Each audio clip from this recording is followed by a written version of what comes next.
Here's what Neville said, and this really got to me. He said, 1 in a million. Now, there's 300 million people in America. That means 300 people know this. All the rest don't get it. That's what he said. And he literally was speaking 1 in a million. That when you want to understand something mentally, you contemplate it. You cogitate on it. You think about it. You compare it. You analyze it. The first 4 letters of analyze. You're anal, right? You do all of this stuff. You contemplate, you think about it. When you want to understand something intellectually and mentally, you contemplate it. When you want to understand something spiritually, you must become it.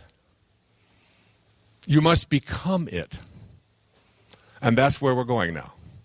Now, what you have to do, this is what Neville said, and what I'm saying to you, is you take in your imagination what you would like to create for yourself, and you assume the feeling of the wish fulfilled. You assume the feeling of the wish fulfilled.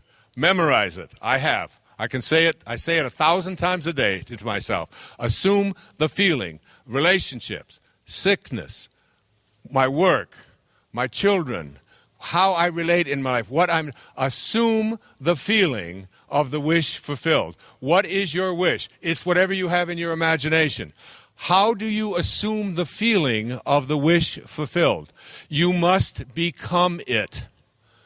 And to understand something spiritually, you can't just contemplate it. You now must become it. In your mind, in your imagination, you must become it. As you become it, now you have, here's the difficulty. Where do you place your attention on what it is that you are wishing for yourself in your imagination? There are 2 kinds of attention. The first is called objective attention. So you have a wish, you have a desire, you want to lose the weight, you want to overcome the addiction, you want to create manifest abundance into your life, you want to get the job, whatever it is. You have the freedom to think it, to imagine it, right? You can think it. You're allowed to think it. Nobody can take that away from you. Now you assume the feeling of that wish fulfilled. What does that feel like inside of your body? What does it feel like? And ultimately, now you have to decide, where am I going to place my attention on what it is that I intend to manifest or what I want to create for myself? If you use subjective attention, what you do is you allow anything outside of yourself. Like somebody says, oh, well, you got a really bad speech impediment. You know, I can't even understand you. Or somebody makes fun of you. Or it doesn't work for you. And immediately you allow your attention to go off of what it is that you are using your imagination to create. And the minute that you do that, you've lost it. The other is called objective attention. And this is, you never allow anyone or anything, no matter what comes your way, to take you away from your wish, your vision. It's yours. Nobody gets to say, that's just a crock of shit. They can say that all they want to, and you immediately go to the feeling, you've assumed the feeling of the wish fulfilled. You are not thinking about having that job, or about being free of your addiction, or about losing the weight. You've already lost it. It's in your mind. That's your imagination. This is how manifestation takes place. And so everybody that says anything to you, hey, chubby, how you doing today? Or, yeah, you're still poor, or whatever it is, you instantly go to, I feel great. I feel terrific. This is mine. You don't get any piece of it. You can't have it. It's mine. Okay? Now, when you do that, what happens is you put into play what's called the subconscious mind.